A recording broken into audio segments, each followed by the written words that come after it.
આજની વાર્તા એક માતાને સૌથી સુંદર ભેટ। બાળકોએ હંમેશા પોતાના માતાપિતાનો પ્રેમ, સન્માન અને આદર કરવો જોઈએ। એક નાનકડા શહેરમાં ચિંટુ નામનો સમજદાર છોકરો રહેતો હતો। તેની માતા તેને ખૂબ પ્રેમ કરતી।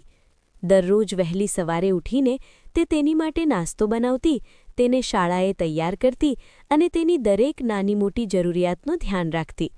ચિંટુ જાણતો હતો કે તેની માતા તેના માટે કેટલું બધું કરે છે। એક દિવસ તેની માતાનો જન્મદિવસ આવ્યો।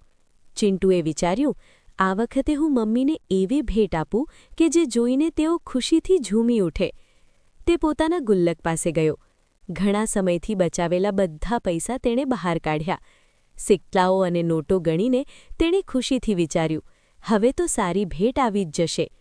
તે બજારમાં ગયો। પહેલી દુકાનમાં તેને સુંદર ચૂડીઓનું બોક્સ દેખાયું। થોડું ચમકદાર અને આકર્ષક હતું, પરંતુ તેણે વિચાર્યું, મારી મમ્મી તો આ કરતાં પણ વધારે સુંદર છે, આ પૂરતું નથી। પછી તેણે સનગ્લાસ જોયા, પછી સાડી, પછી પરફ્યુમ, એક પછી એક દુકાનમાં ગયો, પરંતુ દરેક વખતે તેને લાગતું કે આ મારી મમ્મી માટે ખાસ નથી। સાંજ થવા આવી। ચિંટુ થાકી ગયો હતો। હાથમાં પૈસા હતા, પણ મનમાં સંતોષ ન હતો। અંતે તે ઘરે પાછો આવ્યો। તેના ચહેરા પર ઉદાસી હતી। તેણે મનમાં કહ્યું, હું મારી મમ્મીને કેટલો પ્રેમ કરું છું, એ કેવી રીતે બતાવું? અચાનક તેના મનમાં એક સુંદર વિચાર આવ્યો।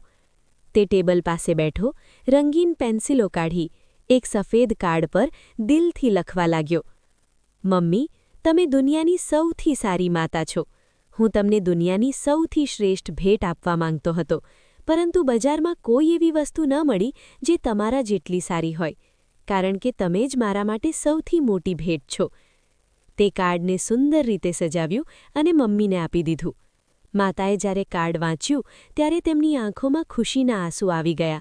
તેમણે ચિંટુને ગળે લગાવી લીધો અને કહ્યું, બેટા, દુનિયામાં સૌથી મોટી ભેટ પ્રેમ હોય છે અને આજે તું મને એ જ આપે છે। ચિંટુને સમજાયું કે સાચી ભેટ હંમેશા દિલમાંથી આવે છે, દુકાનમાંથી નહીં। તો બાળમિત્રો, આ વાર્તામાંથી શું શીખ્યા?